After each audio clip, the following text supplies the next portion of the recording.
अकेली राजा घरवा लुटाया हो घरमा काया अकेली राजा घरवा लुटाया हो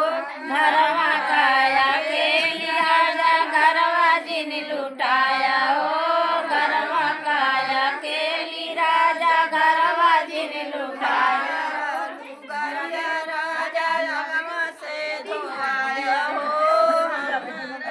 लुगारिया राजा अगवा से धोआया हो हमारी लुगरिया राजा अगवा से धोआया हो हमारी लुगरिया राजा अगवा से धोआया हो लुगारिया राजा पियरी रंगाया हो हुआई लुगारिया राजा पियरी रंगाया हो लुगरिया राजा पियरी रंगाया हो लुगरिया राजा पियरी रंगाया हो पियरिया अपने माई के पहिराया हो हुआई लुगारिया पियरिया अपने माई के पहिराया हो भैया पियरिया अपने माई के पहिराया हो पियरिया अपने माई के पहिराया पहिरियन के जबरी पहिराया हो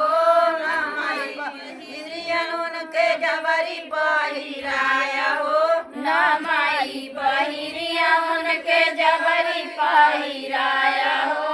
नामाई पहिरिया उनके जबरी पहिराया हो काया केरी राजा घरवा जिन लुटाया हो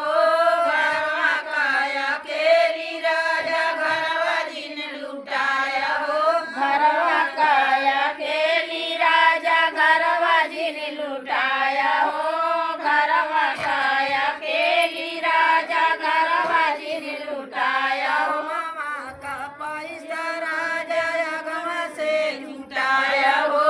ता मामा का पैसा राजा अगवा से जुटाया हो कमावा का पैसा राजा अगवा से जुटाया हो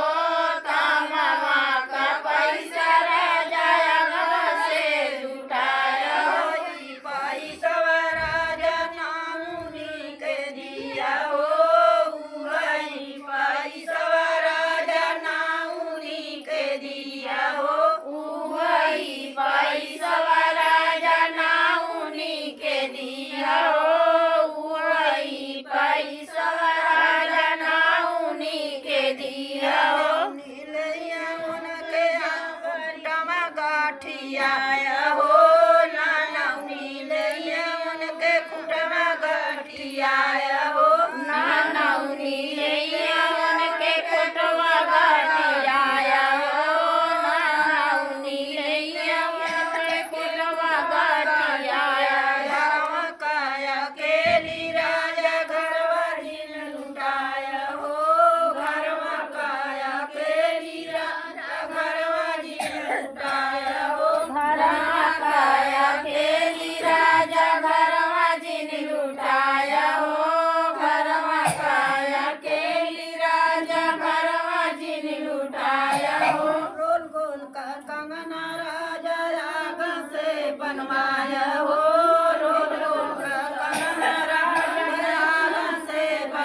बजे